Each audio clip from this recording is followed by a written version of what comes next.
Bendiciones, hermanos, que la paz del Señor sea con cada uno de ustedes. Seguimos con el rico y Lázaro, o Lázaro y el rico, pero gloria a Dios bajo otra perspectiva, bajo una perspectiva que tenía tremendos propósitos el Señor con ella. Una parábola, el Señor usó una parábola,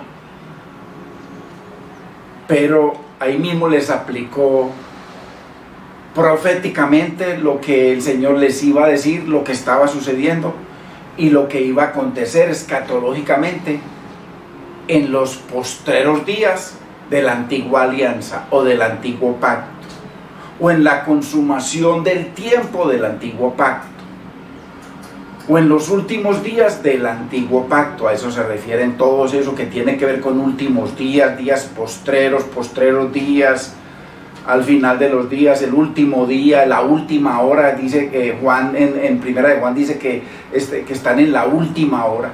Todo eso se refería, era a la culminación del pacto, porque ya que el pueblo judío no lo cumplió, el Señor vino a cumplirlo por todos. Él vino a cumplir la ley, como Él dice, no a abrogarla, no a botarla, sino a cumplirla. Y una vez que Él cumple, entonces el Señor viene y le dice, ya en sus últimos días, les da la parábola. Que eso no fue al principio de su ministerio, ya fue al final de su ministerio que les da esa parábola, y ahí es donde ellos deciden matarlo a Él, por lo que el Señor puso en esa parábola, que tenía que ver con un acontecimiento profético y escatológico para esos días, porque el Señor vino en los últimos días, como lo dice claramente Marcos 1:15.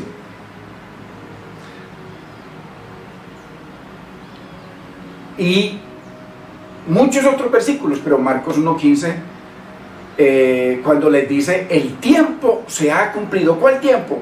El tiempo que el Señor les había dado, 490 años, 70 semanas de años, para confirmar el pacto con su pueblo. A eso fue que vino el Señor.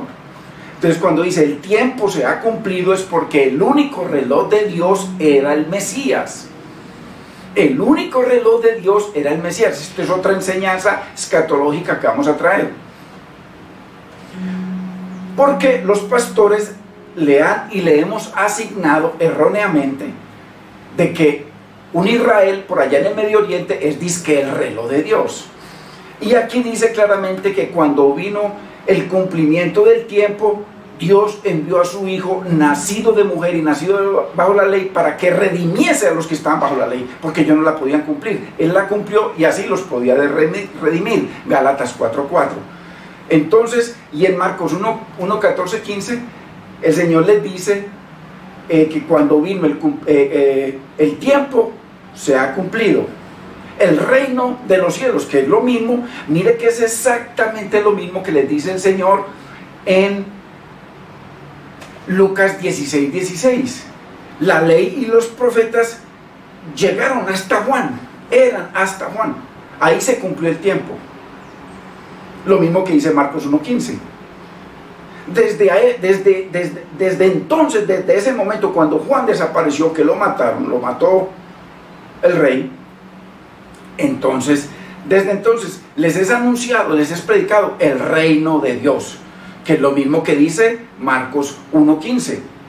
Pero cuando vino el tiempo se ha cumplido, el reino de los cielos, mire, lo mismo que Lucas 16:16. Todo es la unidad perfecta de la palabra. Entonces, en ese momento vino el Señor a cumplir lo que nadie pudo cumplir. Él tenía que cumplir toda justicia delante de Dios y delante de los hombres para poder llevarle un pueblo a Dios, al Padre. alguien tenía que cumplir la ley, y el único que podía cumplir la ley era el Mesías. Entonces, muy importante, ya estamos en la enseñanza número 20 de esta parábola, que para muchos pastores es una historia real de que cuando una persona se muere, inmediatamente se va para la presencia de Dios.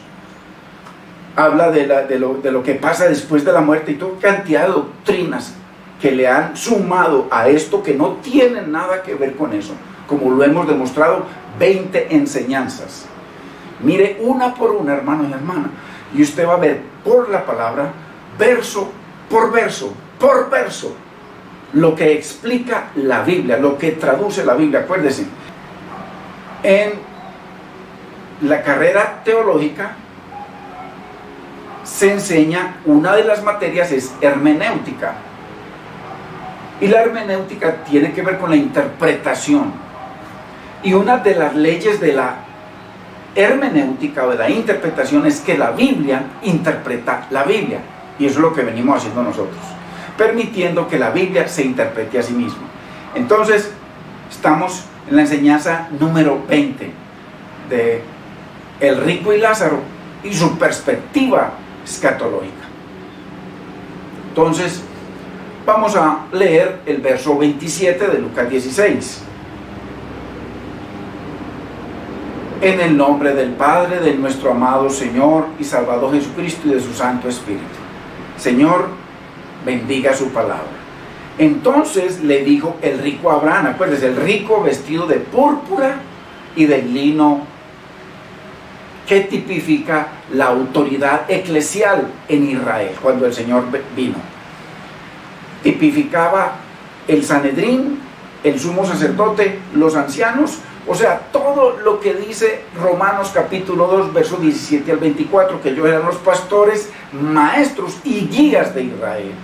Entonces le dijo el rico a Abraham, que tipifica el padre de la fe. ¿De la fe en qué? En la palabra de Dios, la que el mismo rico o la cúpula decide rechazar, tirar tras sus espaldas, botarla a la basura, tirarla a un lado e imponer a la fuerza, porque esas eran las cartas que le daban a Pablo y a los demás para que fueran a recoger a todos los cristianos que no se sujetaran a las costumbres, tradiciones y enseñanzas de los ancianos, o sea, del Talmud, lo que aprendieron ellos en 70 años que estuvieron cautivos en Babilonia. Entonces, muy importante, que es la unidad perfecta de la palabra. Entonces le dice el rico padre Abraham, te ruego pues, padre, que envíes a Lázaro, que está muerto como yo. Acuérdense que esto es un ejemplo que les da el Señor simplemente, no es que se murió nada en ese momento, sino que el Señor está usando al padre de la fe que ya estaba muerto, y usando a un rico, pero el rico no importa, lo que importa es su vestimenta y cómo Dios los enriqueció con Romanos capítulo 9 versos 4 y 5. Ahí usted ve toda la riqueza. De ellos era la ley, la gloria, los profetas, los patriarcas, todo era de ellos. Ahí el Mesías, todo era de ellos. De los gentiles no era nada. Ok, además de las riquezas físicas que lograban con todo lo que les producía el templo, y los sacrificios, y los animales, y la reventa, y el cambio de moneda, todo eso. Entonces por eso es rico por eso, y por púrpura porque era la autoridad máxima, eran las autoridades máximas de Israel, y lino, que eran la autoridad eclesial en Israel, o sea, tenían el 100% de la autoridad. Pero luego, pues, padre, que envíes a Lázaro que está muerto a la casa de mi padre, o sea, que lo resucites, porque tengo 5 hermanos, para que les testifique, o sea, para que les predique él. Pero que les predique ¿de qué? Con su presencia, de que estaba muerto y resucitó, con el propósito de que no vengan ellos también a este lugar de tormento. O sea, con el propósito de que crean, pero la única manera que van a creer es viendo milagros, prodigios y maravillas, resurrecciones. Esa es la única forma que nosotros tenemos de creer. Le dice el Señor, les pone un ejemplo a ellos, porque eso era lo que ellos eran. Siempre le contestaron y siempre ellos dijeron, este se está refiriendo a nosotros. Entonces muy claro, muy claro. Y Abraham le dijo a Moisés y a los profetas, óiganlos. El rico entonces dijo, no prédicas, no palabra de Dios, no Moisés y los profetas, no nos interesa que Abraham que tú ya hayas creído al Padre, no nos interesa eso, queremos una sola cosa, Padre Abraham, queremos que resucite a un muerto, Lázaro, llamado Lázaro. Entonces digo, no Padre Abraham, pero si Lázaro o alguno fuera a ellos de entre los muertos, se arrepentirá. Entonces mire que está hablando. El rico, el Señor les está hablando de arrepentimiento, porque para eso fue que Él vino, para que el pueblo de Israel lograra arrepentimientos. Claramente lo confirma el Señor a través de Pedro en Hechos capítulo 2, versos 37 y 38. Por favor, léalos para que miremos la Biblia. Es arrepentimiento para sus 5 hermanos, o sea, las otras 5 sectas. Mas Abraham le dijo, si no oyen la palabra de Dios, si no oyen a Moisés y a los profetas, tampoco se arrepentirán, tampoco, imposible que se persuadan, aunque Lázaro sea levantado de los muertos. Padre, te damos gracias, bendecimos tu nombre, gracias por tu bendita y preciosa palabra. Señor, la unidad perfecta de tu palabra. Señor, unidad perfecta de tu palabra solo existe cuando tu palabra interpreta tu palabra, Señor. Eso es lo que nosotros queremos, Señor. Queremos entender tu palabra, pero que sea tu palabra enseñándonos, traduciéndonos, interpretando tu bendita y preciosa palabra. Solo así seremos libres de todo legalismo, de toda religión, de toda atadura con el hombre, Señor. Y seremos libres en ti y en tu palabra. En el nombre de Cristo Jesús te damos gracias, Señor. Bendito es el Señor. Muy importante, hermanos. Vimos cómo el Señor le restregó en la enseñanza pasada a su audiencia, los ricos de lino y púrpura, la parábola de los 2 hijos. Muy importante. La parábola de los 2 hijos. Un hijo que tipificaba las 10 tribus perdidas, un hijo, y la otra tribu que tipificaban 2 o 3 tribus, que eran Judá. Y ese Judá tenía que ver con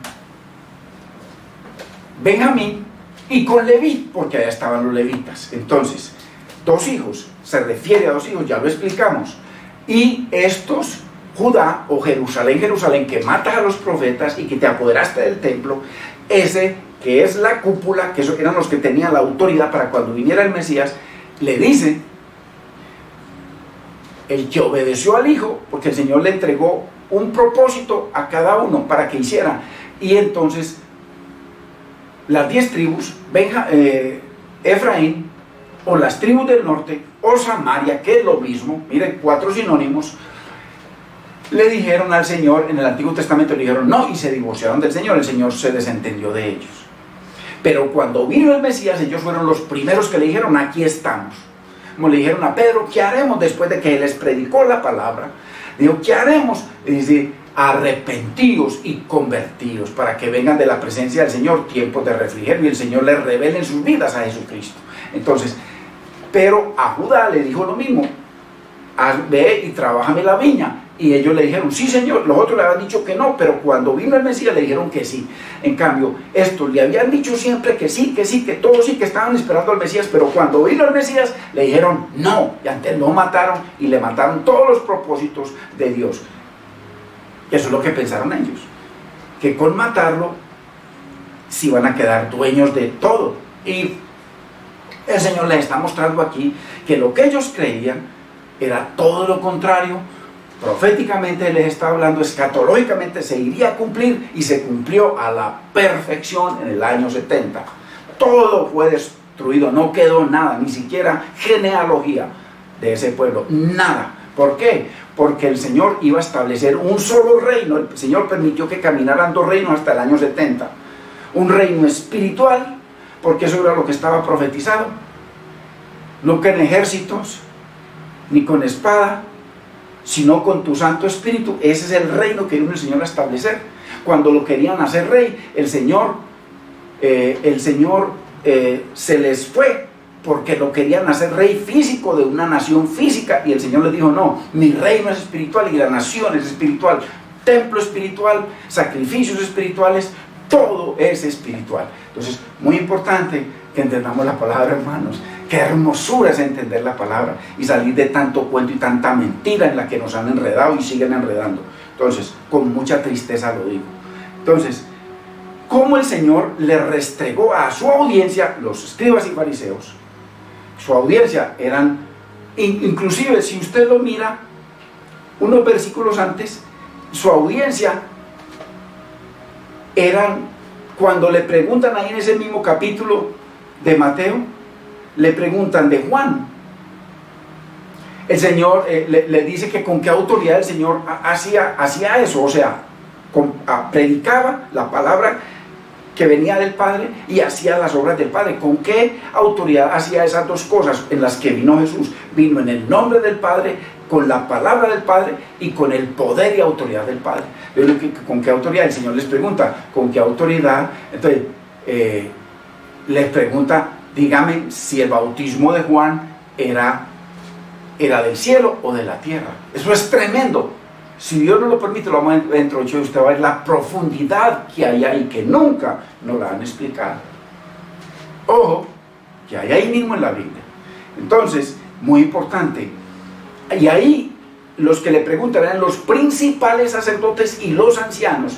Aquí en la parábola están los fariseos y los escribas, que toda esa cúpula era saducea y era farisea, y por supuesto escribas. Entonces, ellos reconocieron de que aquí, de los dos hijos, el que obedeció fue aquel que le había dicho que no y después le dijo que sí. Y ellos que le dijeron que sí todo el tiempo, que esperaban el Mesías, cuando el Mesías apareció, le dijeron: no, no te queremos. No queremos que reine sobre nosotros, más bien que tu sangre sea sobre nosotros. Más bien matémoslo y quedémonos con la viña y con el templo y con todo. Muy importante, hermanos, que entendamos la palabra del Señor. Entonces, ¿cuál de los dos hizo la voluntad de Dios? Y ellos mismos, Jerusalén, ellos mismos, o esa cúpula, o el gobierno eclesial que había en Israel en ese momento, al que el Señor le está hablando en esta parábola, le dijeron: el que hizo la voluntad fue el primero, o sea, Efraín, las 10 tribus perdidas.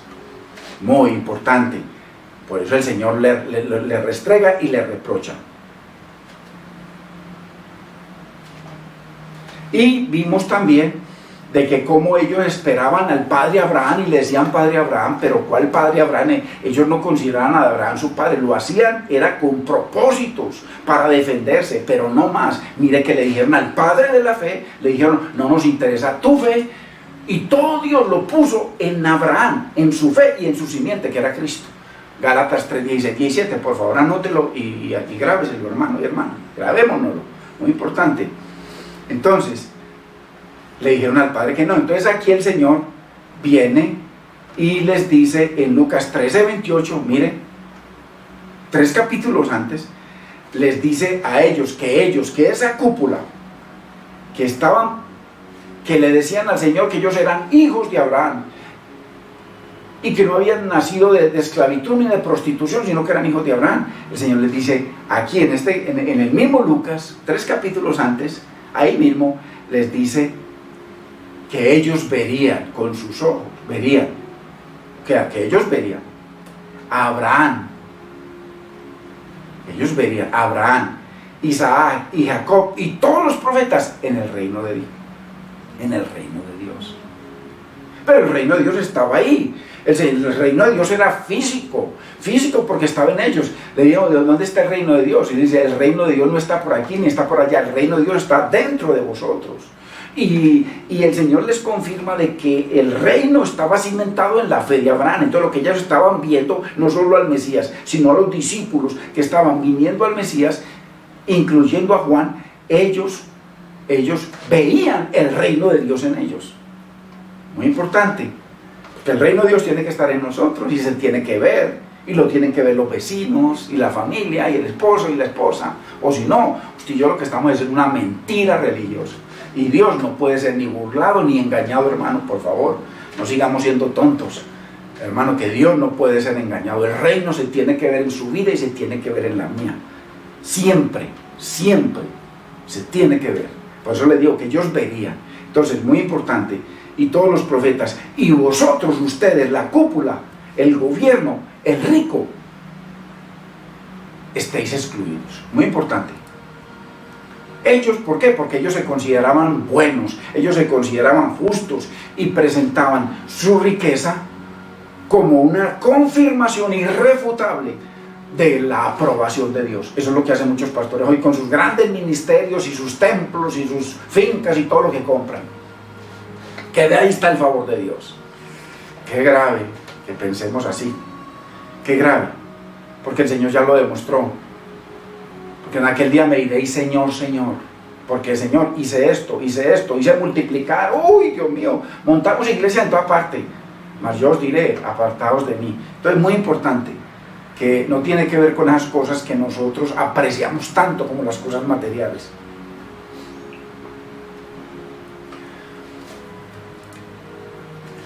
Ok, ahora veamos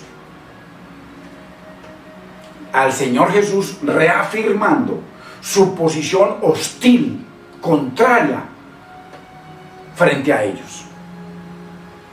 A los que se consideraban a sí mismos justos, santos y perfectos, y que le dijeron al padre Abraham que no, le dijeron a los profetas que no, bueno, hay que volverlo a leer. No, padre Abraham, Moisés y los profetas no. Le dijeron al padre Abraham que no, le dijeron a Juan el Bautista que no, le dijeron a Jesús que no, le dijeron a los apóstoles que no, le dijeron al reino de Cristo que no, le dijeron al evangelio del reino que no. Muy importante, hermanos. Le dijeron a la teocracia, Dios nuevamente como rey, señor de todo. Ellos le dijeron, no tenemos más rey que César. Muy importante. Entonces, así que veamos al Señor Jesús reafirmando su posición hostil frente a ellos, a los que se consideran a sí mismos justos. Justos. Y no solo eso, lo reconfirmaron y le dijeron, ¿acaso hay alguno de los gobernantes, de los principales sacerdotes, de los ancianos, de los escribas y de los fariseos que se hayan convertido a él? Juan 7, 48 y 49, hermanos, por amor de Dios. Ahí está, letra por letra. ¿Acaso los únicos que se han convertido a él son estos malditos pobres, el pueblo? Lázaro. Muy importante. Muy importante. Entonces, veamos un ejemplo de la boca del propio Jesús, que le está hablando a ellos, a esa audiencia, a su audiencia, que era el rico, vestido de púrpura y de lino. Un ejemplo donde él los confronta al rico y al pobre. Ojo, que pobre, estamos hablando pobre espiritualmente. Pobre era aquel que temblaba ante la palabra de Dios. Pobre es aquel, bienaventurados los pobres de espíritu, los que tiemblan ante la palabra del Señor. O sea, todos los necesitados espiritualmente, todos los que estaban enfermos. Y él le dijo al Señor, no, yo no vine a usted, yo no vine a los sanos, ustedes están sanos, ustedes son justos, ustedes son perfectos, yo no vine a ustedes, hostil contra ellos, contrario todo el tiempo contra esa cúpula perversa, contrario, pero al pueblo con amor, porque el pueblo lo iba a recibir. Aquí el Señor les pone un ejemplo precioso de dos personas, uno que representa al rico de púrpura y de lino, el fariseo, y el otro al que representa a Eleazar o Eliezer, o el pobre, o el que necesita ayuda de Dios. Hermano, contexto bíblico. 2 capítulos, hermano, después de Lucas 16, de la parábola del rico rico, solamente 2 capítulos. Ahí mismo siguió hablándoles. Y les pone el ejemplo, hermano, muy precioso, en Lucas 18:9. Y les dice a su audiencia, la misma audiencia del rico y Lázaro, son los mismos, no fue que ellos, y les está hablando y inmediatamente aconteció una cosa real. Ahí no, el Señor les puso simplemente una metáfora, un ejemplo, una figura literaria, una parábola, para explicarles unas verdades teológicas, proféticas e históricas y escatológicas para esos días. a un pueblo que lo está viendo, que lo está escuchando, que lo sienten, que lo huelen, lo ven. No para nosotros, eso era para hace 2000 años. Entonces les dice el Señor en Lucas a esa misma audiencia que ya les dio Lázaro y el rico, les dice a unos que confiaban en sí mismos, miren, los que se creían justos, sanos y que no tenían necesidad de médico. Él vino como el médico para sanarnos y justificarnos, para recibir el juicio terrible de Dios y la ira de Dios que era contra nosotros, para recibirla a Él y justificarnos. Pero ellos le dijeron no. Entonces a unos que confiaban en sí mismos, o sea, que no necesitaban de Cristo, que no necesitaban de la palabra de Dios, que no necesitaban de la fe de Abraham, les dijo que se consideraran a sí mismos como justos y menospreciaban a los otros. ¿No dice que había uno rico lleno de banquetes que hacía banquete todos los días, y había uno pobre, Lázaro, ahí a su puerta? Lo menospreciaba, lo despreciaba, y lo único que le daba eran migajas, y esas migajas le producían llagas porque lo que le daban la palabra. Pero el Señor les explica claramente en Mateo capítulo 20, creo que es 23, sí, 23, versos 1 en adelante, donde habla de la cátedra de Moisés. Les dijo: escuchen lo que les dicen de la palabra de Dios, pero no escuchen lo que les traducen de esa palabra que les dan, porque los contaminan. Llagas, la llaga, la contaminación espiritual, las malas enseñanzas que enseñan en los púlpitos o que enseñamos, eso sí condena a la gente, eso sí son llagas eternas, hermanos. No que una persona esté enferma o que muera de cáncer, se puede ir con el Señor, puede dormir esperando en el Señor tranquilamente, pero las llagas espirituales nos condenan eternamente. Entonces, a unos que confiaban en sí mismos como justos y menospreciaban a los otros, a Eleazar, a Lázaro, a los pobres que tienen necesidad de Dios, dijo también esta parábola. Ojo, otra figura. Verso 10: 2 hombres subieron al templo a orar. Uno era fariseo, púrpura y lino, y el otro un publicano, un pobre, que ni se atrevía a pensar en el templo, ni siquiera mirar para arriba. Verso 11: el fariseo, puesto en pie, el rico, oraba consigo mismo, ojo, alabándose él mismo. Eso eran ellos se paraban en las esquinas y todos demacrados, para que la gente vieran que había acabado de salir de un ayuno, que estaban en ayuno, y le cuentan a todo el mundo, porque ellos supuestamente ayunaban, hacían todo, aguantaban hambre como locos, porque el verdadero ayuno, el Señor lo dice por ahí en Isaías 58, y hoy en día sí que necesitamos de ese ayuno. ¡Ay, Dios mío! No tanto aguantar hambre, porque Pablo dice que el ayuno no tiene poder contra los apetitos de esta carne. Y hoy en día sí que hay apetitos, comenzando por los celulares. Ahí sí que nos muestran hambre de todo lo que se ve ahí, de todo lo que podemos obtener por eso y todas las mentiras que podemos vivir. Entonces el fariseo, puesto en pie, oraba consigo mismo de esta manera: Dios, te doy gracias porque no soy como los otros hombres, no soy como Eleazar, no soy como esos malditos. ¿Quién? ¿Alguno de nosotros se ha fijado en este Jesús? Solamente esos malditos, no somos como ellos. Ladrones, injustos, adúlteros, ni aún como este publicano, porque ahí está el publicano al lado, que representa a Lázaro, al pobre de espíritu, aquí que no se atreve ni a alzar los ojos a Dios. Ojo, ayuno 2 veces a la semana. Uy, mano, cómase el banquete bien bueno, pero obedezca, hermano, por amor de Dios. Deje de aguantar hambre por gusto, obedezca la palabra, obedezca la palabra. Ahí está, obedecer, la obediencia, ahí está. Después vamos a traer una enseñanza sobre esto del ayuno, para que usted vea la hermosura bíblica. Ayuno 2 veces a la semana, doy diezmos de todo lo que gano. Miren, todo esto delante de Dios, una abominación. Aguantar hambre sin propósitos, porque cuando hay propósitos y hay obediencia, porque si no hay obediencia, todo lo que hagamos para aguantar hambre es una locura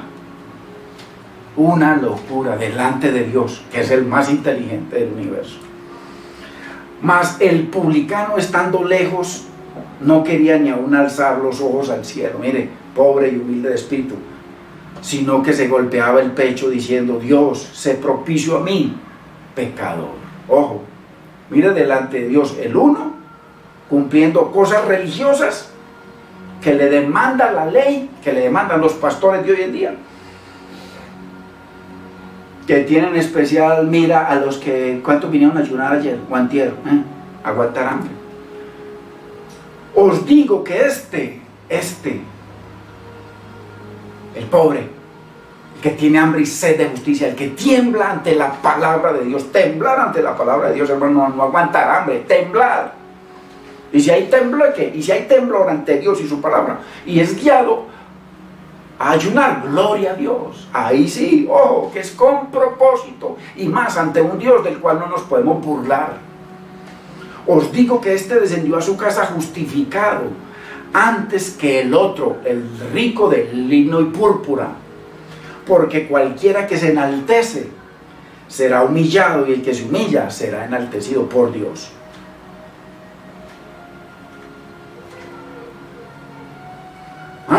Esta gente no solo aborrecían a los pobres y humildes de espíritu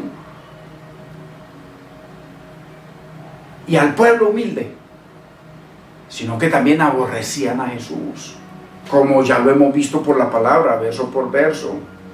Juan 15:24: si yo no hubiese hecho entre ellos obras que ningún otro ser humano ha hecho. Las obras que hizo Cristo eran portentosas, prodigios, milagros, maravillas, resurrecciones. No tendrían pecado, pero ahora han visto mis obras, han escuchado mi palabra, han visto mi testimonio, mi autoridad, que vine en el nombre del Padre, en la palabra del Padre y en los milagros del Padre. Ojo, pero ahora han visto y han aborrecido a mí y a mi Padre. ¿Por qué a mi Padre? Porque yo vine en el nombre del Padre, en los milagros del Padre, en la palabra del Padre. Ojo, ojo, para los que dicen de que las ramas santas aman al Padre, pero solamente no entienden al Mesías. Ojo, hermano, por favor de Dios, no se tuerza tanto por amor a una mentira, por haber un desierto que es antibíblico para hoy. O sea, a partir del año 70, antibíblico, porque inclusive la genealogía fue borrada, fue quemada toda, según Flavio Josefo, un judío fariseo. Por eso dice Juan 15:25, pero esto es para que se cumpla la palabra que está escrita en su ley, la ley de: sin causa me aborrecieron. Muy importante. Y el que me aborrece a mí, al Padre aborrece. Ojo, Salmo 109:3, con palabras de odio me han rodeado. Estaba profetizando el rey David del Mesías para cuando él viniera, sabiendo que era el Mesías, Emanuel, Dios con nosotros, que venía en el nombre del Padre. Muy importante. Y pelearon contra mí sin causa. Toda esa cúpula peleó contra él. Por eso es que, hermano, es la unidad perfecta de la palabra. No divorcie la palabra, por favor. Divórciese de estos mentirosos, no de la palabra de Dios. Por eso es que dice 2 de Tesalonicenses 2:4, que se oponen y se levantan, le declararon la guerra a Dios. Mire lo que está diciendo aquí. Exactamente lo mismo, con palabras de odio me han rodeado y pelearon contra mí sin causa. Se oponen y se levantan contra Dios y contra todo lo que tiene que ver con Dios, o es objeto de culto a Dios, al punto que se levantan, al punto que se sientan en el templo de Dios como Dios, en la cátedra de Moisés, que era el Mesías profetizado por Moisés, que un profeta como yo le levantará el Señor. Cátedra de Moisés, venía la cátedra de Cristo, y ellos lo quitaron y se sentaron en ella. Pero no se sentaron en la ley, no, pisotearon la ley e impusieron sus mandamientos. Marcos, por favor, léase Marcos 7, 5, 9 al 11. Capítulo 7, versículo 5, y de ahí hasta el 11.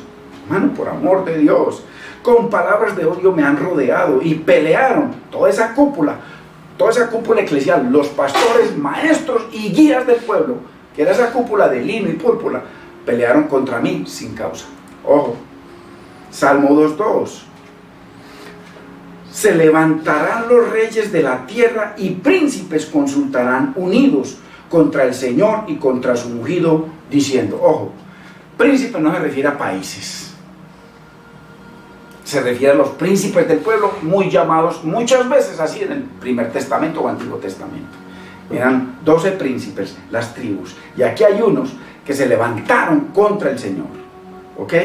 Príncipes de su pueblo, así diciendo, rompamos sus ligaduras, o sea, todo lo que nos ate a él, rompámoslo. Más bien, rompamos eso, nos casamos con el Talmud, mandamientos de hombres, los mandamientos de los padres, de los ancianos, y con Roma como rey y señor de nuestra vida, rompamos sus ligaduras, o sea, las ligaduras que tenían que ver con Dios, porque él vino, a lo suyo vino, y los suyos lo rechazaron. Muy importante, muy importante, muy importante. Y echemos de nosotros sus cuerdas, todo lo que nos ate a él, partámoslo, divorciémonos, que es lo que le dijeron, no tenemos más rey que César, y para que a su rey van a crucificar. Él no es ningún rey, nuestro Señor, nuestra autoridad, el que nos defiende es César.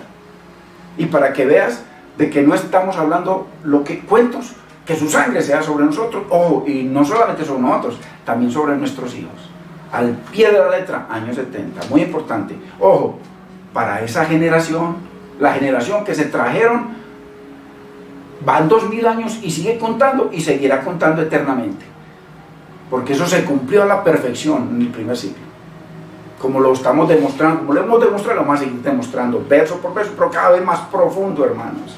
La Biblia, interpretando la Biblia, muy importante. Rompamos sus ligadores y echemos de nosotros sus cuerdas, todo lo que nos ata a él. Está hablando del Mesías, está profetizando del Mesías, hermano, por amor de Dios.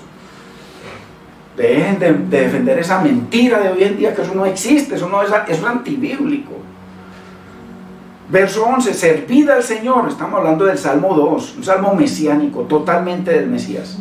Servid al Señor con temor y alegraos con temblor. Servidle a Él con temor y alegraos con temblor. Verso 12, honrad al Hijo. Estaba profetizando para cuando Él viniera. No lo honraron, para que no se enoje. Se enojó, como lo dice Mateo 24, se enojó y les declaró toda una cantidad de juicios desde Mateo 21, 22, 23 y culminado en 24. Ojo, se enojó. Honrad al Hijo para que no se enoje y perezcáis al pie de la letra en el camino de sus decisiones, en su camino, en su vida, pues se inflama de pronto su ira, se inflamó en el año 70, como lo reconoce la Biblia y la historia, a plenitud. Aunque muchos, por un Armagedón que no entienden ni lo que es eso, se tratan de coger toda esta palabra, la tirar a la basura para defender una mentira que ni entienden. Pregúntenle a sus hermanos qué es un Armagedón y le dice que no. El Armagedón, usted no sabe que en el Armagedón es que después de esa guerra, entonces es que se establece un reino aquí en la tierra, y el Señor claramente cuando lo iban a hacer rey, Él se les impuso a que lo hicieran rey, porque su rey no es de este mundo, su rey era espiritual, como Él lo dijo a Pilatos. Mi reino no es de este mundo, es un reino espiritual. Por eso cuando Nabucodonosor, o Dios mismo, porque fue el que lo quemó, fue Dios, usó simplemente a su siervo Nabucodonosor, como lo dice textualmente la Biblia, y lo llama mi siervo, así como también llama a su siervo a Tito, en la parábola de la fiesta que le dijo a su hijo, dijo que mandó sus ejércitos, o sea que el ejército de Tito era el ejército de Dios. No entendamos la palabra, hermano, por amor de Dios. Salgamos de tanta ignorancia en la que nos han metido. Cuando Nabucodonosor quemó el templo, hermanos, el Señor acabó con todo, pero había profetizado. Cuando hicieron un nuevo templo, el templo de Nehemías, dice que el pueblo cuando vio ese templo lloraban, y entonces le dice, no lloren, porque el Señor les profetiza de que la bendición postrera que vendría sería más mayor que la primera, porque en el templo que iría a construir el Señor en un futuro, ese templo iba a estar lleno de la gloria de Cristo, Padre, Hijo y Espíritu Santo, metidos en el nuevo templo de Dios. Vosotros sois el templo del Dios vivo. Hay que entender la palabra, hermanos, por amor de Dios. Por amor de Dios. Honrad al Hijo para que no se enoje y perezcáis en el camino, pues en el camino de sus perversiones, de sus decisiones, pues se inflama de pronto su ira, como pasó al pie de la letra. Entonces, muy importante, hermanos, que podamos ver y entender, hermanos, la palabra del Señor. Esto nos confirma que la resurrección de Lázaro, todo esto, toda la palabra, la unidad perfecta de la palabra, y el complot para matarlo a él y a Jesús, fue después de la parábola. Por supuesto que 6 capítulos después es que ellos, cuando él resucita a Lázaro, que él les viene hablando, ahí cuando deciden definitivamente matarlo, que yo les puse los 4 evangelios sinópticos y les puse, mientras compartía la palabra, les puse 4 imágenes, en donde les mostraba en cada evangelio sinóptico la unidad perfecta de la palabra, en cada caso, en todo lo que ocurrió después de Lázaro el rico, a la perfección. Vuelva a esa enseñanza, para que la tengamos clara, hermanos. Entonces, muy importante. Entonces, todo esto, la hostilidad que el Señor tenía contra ellos, nos muestra que el rico y Lázaro era una enseñanza profética, histórica y escatológica contra una élite, contra esa generación del primer siglo. Muy importante.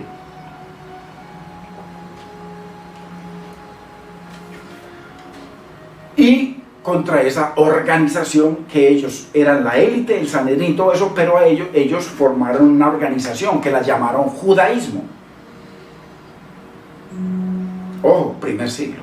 Judaísmo después de eso no tiene que ver, es otra generación. El Señor se refería, era la generación del primer siglo, la generación más perversa que haya existido o existirá jamás, según Jesús. Muy importante, como ya lo hemos visto, muchas enseñanzas, y lo vamos a seguir viendo. Entonces, nos confirma que el rico y Lázaro era una enseñanza profética escatológica contra esa élite. Sanedrín, sumo sacerdote, principales sacerdotes, los ancianos, los expertos en la ley, los escribas, los fariseos, toda esa élite, que ellos formaron una organización criminal en la que era cerrada, solamente estaban los de poder, los que tenían poder para mandar a matar al que quisieran, llamada judaísmo. Como lo sapió Pablo, que Pablo era de adentro, él era la mano ejecutora, una de las manos ejecutoras o sicarios para ir a matar a los cristianos. Pablo los sapea y los pone en evidencia aquí en la Biblia, en Gálatas 1:13, cuando le dice: acuérdense de mi conducta. ¿Cuál era mi conducta? Ustedes ahora me ven, les estoy predicando a Cristo, les estoy predicando la verdad de Dios. Les digo: oh, Gálatas insensatos, ¿qué os fascinó para separarse de Cristo ahora? Pero ustedes conocían mi conducta antes de esto. Es como cuando una persona pertenece a la CIA. Ustedes saben mi conducta cuando yo estaba en la CIA, que yo recibía órdenes para ir a matar a gente a diferentes países del mundo. Eso es lo que hace la CIA. Y eso es lo que hace el Mossad, la CIA de Israel, y eso es lo que hace también cada una de las agencias de criminales de cada país. Muy importante. Entonces, él dice: ustedes se acuerdan de mi conducta cuando yo estaba en el judaísmo, que perseguía sobremanera la iglesia y la asolaba. Busque qué significa asolar: destruir, desaparecer. Muy importante, hermanos, que entendamos la palabra del Señor y salgamos de tanto cuento. Entonces, qué tremendo, todo esto nos confirma, hermano, desde Lázaro, del Lázaro y del rico. Miren, qué precioso, unidad perfecta de la palabra. Hechos 2:22, mire cómo les dice aquí Pedro: varones israelitas, escuchad estas palabras. Jesús el Nazareno, varón confirmado por Dios. Que ellos le preguntaban: que eso es lo que vamos a ver dentro de 8 días, si Dios lo permite. ¿Con qué autoridad haces tú estas cosas? O sea, él estaba predicando, como lo vamos a ver en Mateo 23, creo que es 18. Él le estaba predicando y dice que ahí estaban los principales sacerdotes y los ancianos. Y por supuesto que los fariseos, porque esos principales sacerdotes eran fariseos, saduceos y escribas. Entonces, ¿con qué autoridad haces tú esto? O sea, ¿con qué autoridad vienes tú? Él vino en el nombre del Padre, vino en las obras del Padre y en la palabra que está predicando, la palabra del Padre. Ellos cuestionaron a Jesús. ¿Por qué lo aborrecían? Ya lo acabamos de leer en el Salmo 2, hermanos. Aunque hay hermanos que dicen que no. Casados con la mentira y con las escuelas de interpretación. Ok. Varón, o sea, varón israelita, escuchad estas palabras. Jesús el Nazareno, varón confirmado por Dios entre vosotros. ¿Cómo fue confirmado él? Entre vosotros, con milagros, prodigios y señales, maravillas, que Dios hizo. ¿Quién era el que hacía todo? Dios hizo en medio de vosotros, por medio de él. O sea, que las obras que Cristo hacía eran las obras del Padre, que la palabra que Cristo predicaba era la palabra del Padre, era el Padre predicando en él. Aquí lo dice: varón confirmado por Dios entre vosotros, con milagros, prodigios y señales que Dios hizo entre vosotros por medio de él. Él era el instrumento, pero lo hizo de Dios. Muy importante. Tal como vosotros mismos sabéis. Mire cómo los confronta. Ahí cuando llegan al verso 37, 38, le dice: vosotros lo matasteis, lo crucificasteis. ¿Qué haremos? Pedro, ¿qué haremos? Compungidos. ¿Por qué? Porque eran las 10 tribus. Eran las tribus perdidas. Ahí fue donde se convirtieron 3.000, 5.000 y muchos miles. Ahí. Ese de los 2 hijos, el uno que le dijo no en el Antiguo Testamento y Dios se divorció de él, y aquí, según Oseas, volvió y se casó con las 10 tribus. Y le dijeron: ¿qué haremos? Arrepentidos. Y se arrepintió y se convirtieron por montones. Y después ellos pasaron a ser perseguidos a muerte por esa cúpula llamada judaísmo, una cúpula criminal, la CIA del primer siglo.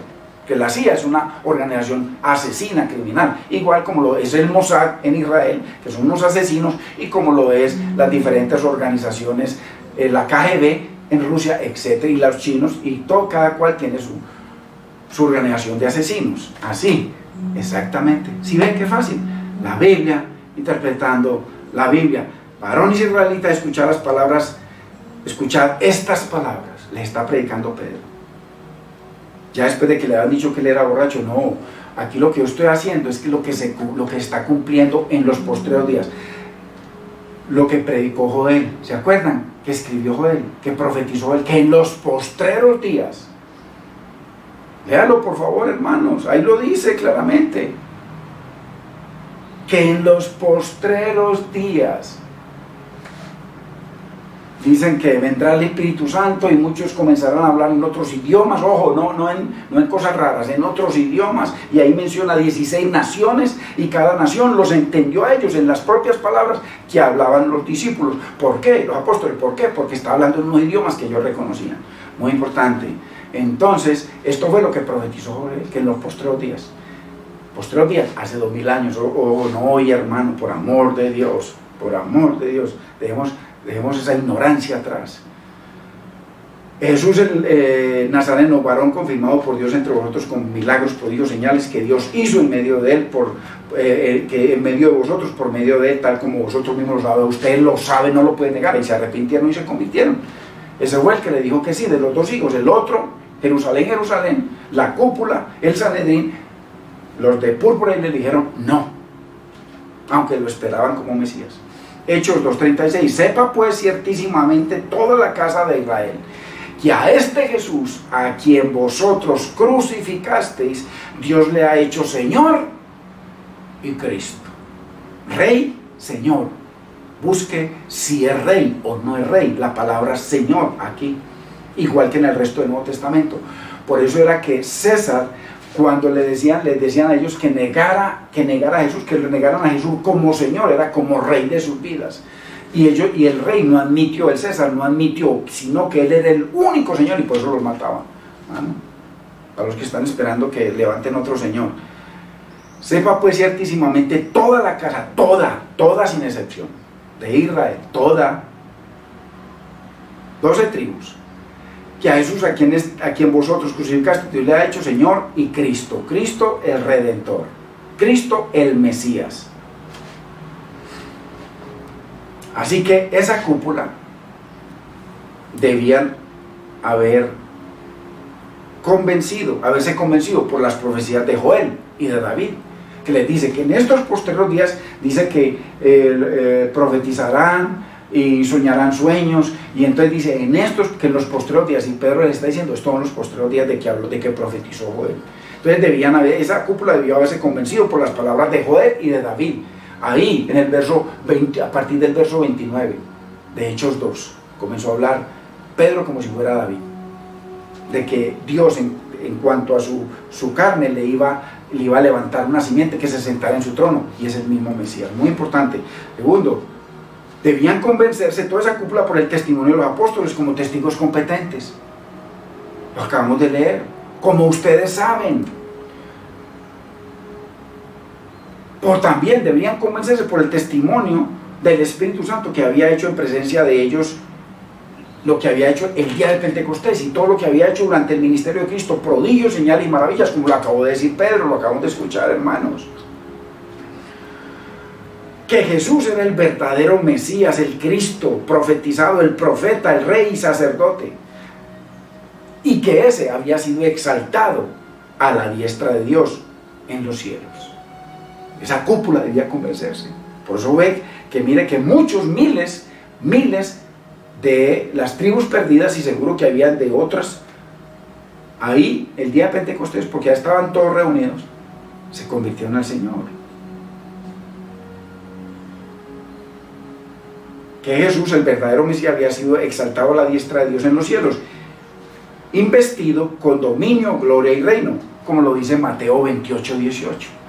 Que una vez que vino el Señor, viene, sube y baja y les dice: toda autoridad me es dada en los cielos, lo invisible, y en la tierra, lo visible. Rey sobre todo. ¿Qué manita un rey?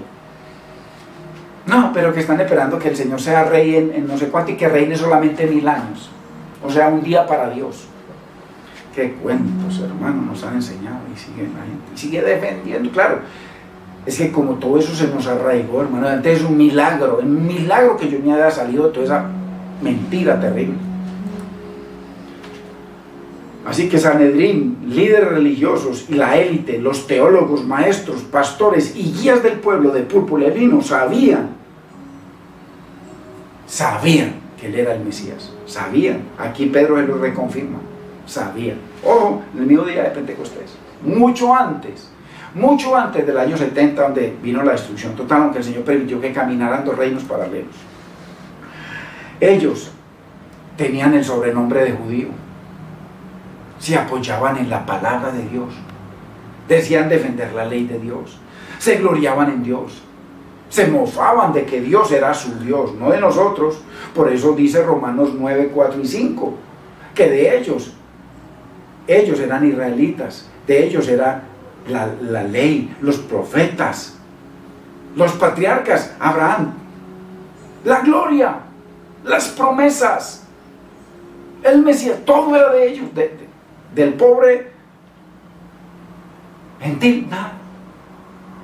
Entonces se gloriaban de Dios, ellos se gloriaban de que conocían la voluntad de Dios, pero no la hicieron, de que eran instruidos en la ley. Por eso decían estos ignorantes que no conocen la ley. Ellos, conociendo la ley, el Señor los castiga de que conociendo la ley la pisoteaban. Y llamaban al pueblo, o a Eleazar maldito, o a Lázaro maldito, por no conocer la palabra de Dios, porque eso tipificaba a Lázaro, tipificaba el que Dios iba a resucitar de los muertos y que ellos lo iban a matar después, y tipificaba al pueblo, que su esperanza estaba en Dios. Se creían guías de los ciegos, luz de los que están en tinieblas, instructores de los indoctos del pueblo, pero no lo fueron. Maestros de los niños, ahí lo dice, por favor, leamos de nuevo Romanos 2, 17 al 24. La ley, ellos aseguraban que la ley era su forma de adquirir conocimiento y sabiduría en la verdad. Esos. Pero ¿qué le dijeron a esa palabra? No, padre Abraham, todo esto No, eso no. Queremos prodigio, milagro y maravilla. Y el Señor viene y le dice a través de Pedro de que Dios lo había confirmado a él con prodigios, milagros y maravillas, y que ellos eran testigos y que ellos lo sabían. Ojo, para los que digan que ellos eran ignorantes. Mateo 2:7, porque los labios del sacerdote, o sea, de la cúpula, de los de lino, han de guardar la sabiduría. Pero no solamente los de lino, ahí estaba el sumo sacerdote, que vestía de púrpura. Y la autoridad de Israel, que era el Sanedrín, los 70, vestían de púrpura y de lino. Los labios del sacerdote han de guardar la sabiduría, y de su boca, porque de la boca del predicador el pueblo buscará la palabra de Dios, porque mensajeros de Dios. Oh, ellos dijeron, no somos mensajeros de ningún Dios, nosotros ahora somos mensajeros de César. De César. Por eso fue, que eso lo vamos a ver dentro de 8 días, si Dios lo permite, si alcanzamos. Por eso fue que el Señor les dijo, ¿de quién el bautismo de Juan el Bautista es del cielo o de los hombres? Y como ellos estaban tan casados con César, que lo vamos a ver, no le respondieron, le dijeron, Señor, respóndenos de dónde, o sea, tú, de dónde vienes, tienes tú la autoridad que dices tener, ¿de dónde? El Señor les dijo, ok, yo les voy a responder de dónde viene mi autoridad, pero respóndanme ustedes si el bautismo de Juan era... Porque el bautismo de Juan no tipificaba simplemente echarle agüita a una gente, tipificaba todo el ministerio de Juan, todo lo que Juan representaba, todo lo que salía de la boca de Juan. Uy, hermanos, qué lindo es que nos enseñen la palabra contextual, como está escrito. Qué bueno es entender la palabra. Ellos eran conocedores de la ley y de los profetas. Ellos.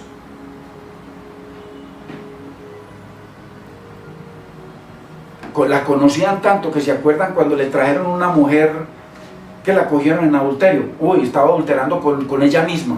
¿Por qué no cogieron al hombre? Porque eran unos torcidos. Porque creían aplicar solamente la ley a las pobres mujeres, pero no a ellos. Al tipo no lo trajeron fue la mujer. Ellos sabían que ya habían, con eso ya estaban violando la ley, estaban haciendo acepción de personas, además estaban violando la ley, porque según la ley de Dios tenían que traer a los dos, ellos solamente trajeron a la mujer. ¿Y por qué cuando el Señor empezó a escribir los nombres de cada uno de ellos y a mencionarles lo que decía Jeremías y Deuteronomio, por qué salieron corriendo al tal punto que el Señor empezó a escribir y cuando miró ya no había ninguno? ¿Por qué? Porque ellos sabían, eran conocedores de la ley, conocían la palabra, conocían que estaban siendo condenados en ese momento, pero que además sus nombres estaban escritos ahí en el polvo, como lo dice Jeremías, hermano. Por amor de Dios, entendamos la palabra. Sabían. Y todo, ¿por qué hicieron todo? ¿Por qué le dieron ese desarrollo, hermano, definitivo al ministerio de Cristo, mandándolo a matar, mandando a matar a Lázaro? ¿Todo por qué? Por haber, hermano, resucitado a Lázaro. Que ahí fue donde ellos se enloquecieron. Ahí donde dicen los principales sacerdotes, el Sanedrín, dicen, este Jesús hace muchas señales, si lo dejamos vivo, todo el pueblo de Israel creerá en él. Ojo, pero no solamente que creerán en él, sino que vendrán los romanos y nos quitarán, destruirán nuestro santo templo en lugar de las entradas fuertes de ellos. Anualmente. Millones y millones. Todo por resucitar a Lázaro.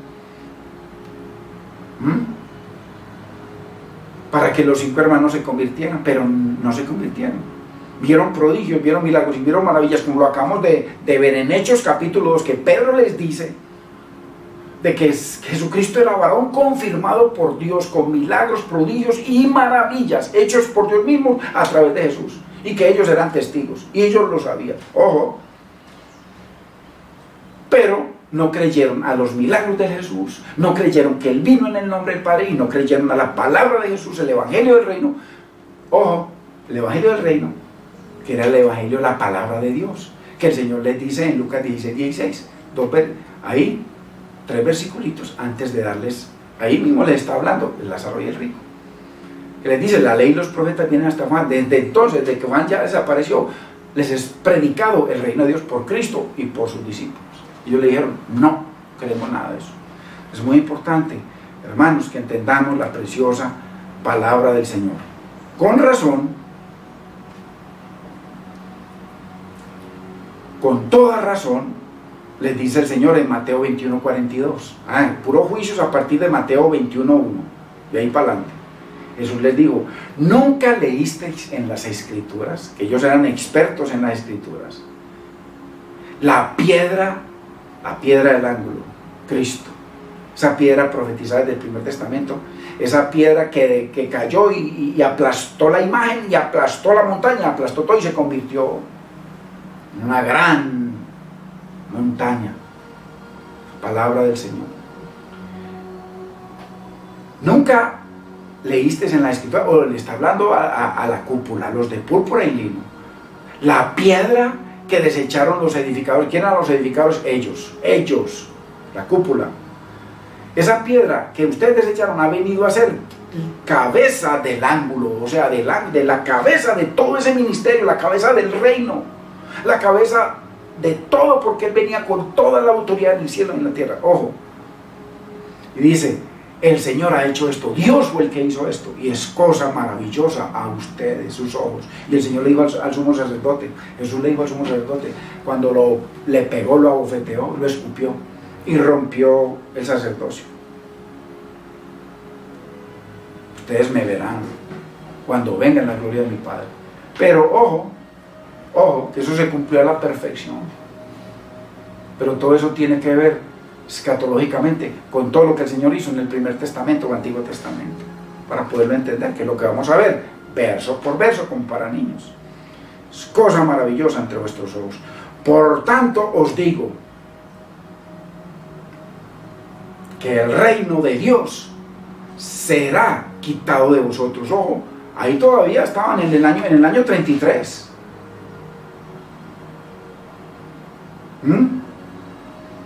33, en el año 30. ¿Cuál año 33? En el año 30. Porque el Señor les dio 40 años para que se cumpliera el propósito de la palabra. Cuando David reinó 40 años, cuando Saúl reinó 40 años, todo ese número 40, escatológico. En el año 30, ojo, el Señor les dice, ya que lo iban a matar, ya cerquita, días para matarlo, por tanto os digo que el reino de Dios será quitado de vosotros y será dado a gente que produzca los frutos de él, al pie de la letra. Perfecto. Usted ve que todo se cumplió al pie de la letra, ¿no? La gente defendiendo mentiras. Verso 45, y oyendo sus parábolas. Ojo, sus parábolas. Ahí está la parábola de la Lázaro del rico. Ojo, oyendo lo que el Señor los estaba culpando a ellos, y oyendo sus parábolas, no parábola. Los principales sacerdotes y los fariseos, la cúpula, entendieron que él se refería, era a ellos, lo estaba condenando a ellos, profetizaba de ellos. Muy importante. Es por eso que dijeron en el verso 41 de Mateo 21.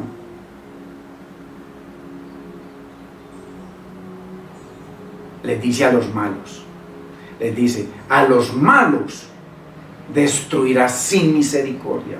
Año 70. Y arrendará su viña a partir del año 70. La iglesia, casi en su totalidad, gentil.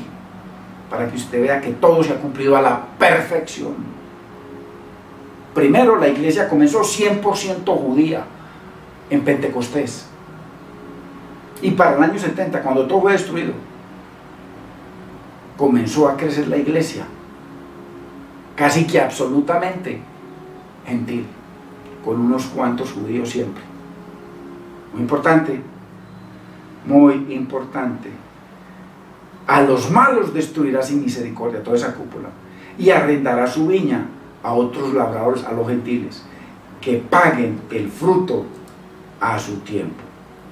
Muy importante. Así que, hermanos, el rico y Lázaro profetizaba de un juicio terrible sobre la cúpula. Ellos, oyendo sus parábolas, entendieron que hablaba de ellos, que los estaba acusando a ellos. Ojo, así que entendieron que el lazo del rico era una acusación de condenación y destrucción contra ellos. Ojo.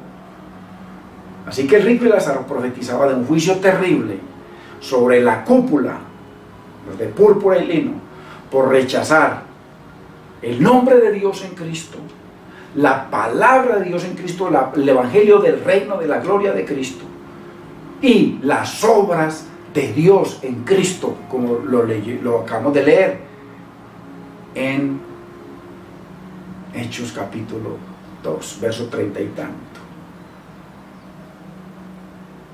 Las obras de Dios en Cristo. ¡Qué tremendo! Bendito es el nombre del Señor. Padre, te damos gracias, Señor, bendecimos tu nombre. Dios mío, gracias por tu amor, gracias por tu misericordia, gracias, Señor, por esta hermosura, Señor, que tantos desechan, que tantos, Señor, prefieren, Señor, mantenerse en ignorancia de tu palabra, pero que siempre vamos a ver los que queremos, Señor, los que queremos crecer en tu conocimiento, en conocerte y en entenderte, como dices tú en Jeremías 9:23, que ese es tu deseo, que te conozcamos y te entendamos, y que no nos vanagloriemos en nada más, ni en ministerio, ni en religiones, sino en conocerte y en entenderte. Gracias, Señor, por este privilegio de poder conocerte y de poder entenderte. Te bendecimos, Padre, te bendecimos, precioso Maestro Espíritu Santo, quien nos enseña. Tú eres quien nos enseña acerca de Cristo, acerca del Padre. Tú eres quien nos abre las Escrituras, Señor, y tú eres quien nos convence de pecado, de justicia, de la justicia de Dios, conforme al carácter y a la palabra de Dios y de sus juicios. Señor, gracias, en el nombre de Cristo Jesús. Hermanos, qué bendición. Comparta la palabra, compartamos la palabra. Por ahí he recibido diferentes observaciones de hermanos, inclusive de mi esposa, varias veces, sobre de que no me he expresado bien o que no he sido claro en algunas cosas que yo he dicho, por ejemplo, como que no vuelvo a enseñar tal cosa, lo que tiene que ver con lechita o lo que dice Pablo en Hebreos capítulos 3 o 6, que habla de que ya hay que dejar a un lado, hermanos, y crecer en el alimento sólido, hermanos, doctrinas de bautismo, de arrepentimiento, perdón de pecados, en fin. Eso lo dice la Biblia. Y eso nunca hay que dejarlo a un lado. Se está refiriéndose a la gente que está creciendo en el conocimiento de Dios, que ya no necesitan más que les den lechita. Aunque la palabra de Dios siempre seguirá siendo la palabra eterna, pura y santa de Dios, para todos. Pero lo que está diciendo la palabra es que ya nosotros necesitamos crecer en el conocimiento y entendimiento de la palabra de Dios, porque solo la verdad nos hará libres de los hombres, libres de tantos pastores que atan a la gente a sus enseñanzas, a sus doctrinas personales, mandamientos de hombres, políticas que han implementado en su propia iglesia, porque se volvieron dueños de la iglesia, para crecimiento de ellos y de sus hijos económicamente, y de las carreras de sus hijos, en fin. Entonces, muy importante, la palabra de Dios siempre es santa, pero me refiero al ministerio de enseñanza, a eso es a lo que yo me refiero, que voy a seguir con el ministerio de la enseñanza. Y en el ministerio de la enseñanza hay que enseñar desde el principio todo el consejo de Dios, pero centrado más en la gente que conoce la palabra del Señor. Y si Dios permite que hoy o mañana o en algún momento abramos un ministerio, por supuesto que se enseñará todo el consejo de Dios. Para eso hay diferentes ministros. Y ahí estaré yo en cada uno de ellos cuando sea necesario, pero esencialmente va a ser en enseñar la preciosa palabra del Señor. Para aquellos hermanos que llevan años recibiendo, edificándose y aprendiendo. Es como cuando usted no le siguen tanto ABCE cuando estaba en kinder o cuando está en primero, ya usted está en la universidad. ¿Cómo le van a dar clase de kinder? o clase de primaria, no, eso ya no existe. Ya eso es fundamento, parte de su vida. Usted ya sabe que ya no necesitamos que nos estén hablando de doctrinas de arrepentimientos. Claro, la palabra de Dios siempre será necesaria, pero yo ya no necesito que me estén hablando de arrepentimiento, que vayan y me estén hablando, buscar para que me hablen de arrepentimiento. Yo ya sé que si yo peco en palabra, obra o omisión, me toca arrepentirme, pedirle perdón al hermano, restaurar al hermano. Pero nosotros ya recibimos todo eso, ya no necesitamos ese teterito. Pero siempre será válida la bendita, preciosa y eterna palabra del Señor, hermano. Siempre. Así que, si alguno ha malinterpretado o ha malentendido, hermano, primero que todo le pido perdón. Segundo, la palabra de Dios es eterna y valiosa siempre, todo el consejo de Dios. Y si yo cojo personitas nuevas que no conocen de nada, me toca no darles esto, sino darles el teterito, darles la palabra de Dios, darles los fundamentos para que crezcan en eso. Y ahora sí busquen como dice Pablo, ya ustedes, muchos de aquí que necesitan de que yo les siga dando teterito, les decía Pablo, ustedes lo que deberían estar es comiendo palabra sólida, viandas, y no estar buscando lechita y teterito. Pero cuando va a un lugar, Pablo le decía a los que ya llevaban años en el evangelio, pero cuando iba a un lugar a predicar, les comenzaba a predicar desde lechita, darle la lechita. A eso me refiero, hermano, nunca desechar la palabra de Dios. Ojo, ni menospreciar a los siervos que predican el consejo de Dios. Nunca. Si me he expresado así, le pido perdón a Dios y le pido perdón a cada uno, hermano. Así que bendito es el nombre del Señor. Bendigo sus vidas, hermanos, y que la gracia, el favor, la misericordia y la paz del Señor sea con cada uno de ustedes, en el nombre de Cristo Jesús. Padre, te damos gracias y te bendecimos. Gracias por un día más, Señor, que nos permite reunirnos en pos de ti, tu nombre, en pos de tu espíritu, en pos de tu palabra, lo que tú más engrandeciste en el universo, tu nombre y tu palabra, Señor. Y bendigo a tu pueblo, Señor, y que sea tu paz, Señor, esa paz, Señor, que sobrepasa todo entendimiento, llenando la vida de ellos y mi vida propia, Señor. Y que tu palabra, Señor, corra y siga siendo glorificada. En el nombre de Cristo te damos gracias, Señor. Amén. La paz de Dios sea con cada uno de ustedes, hermanos.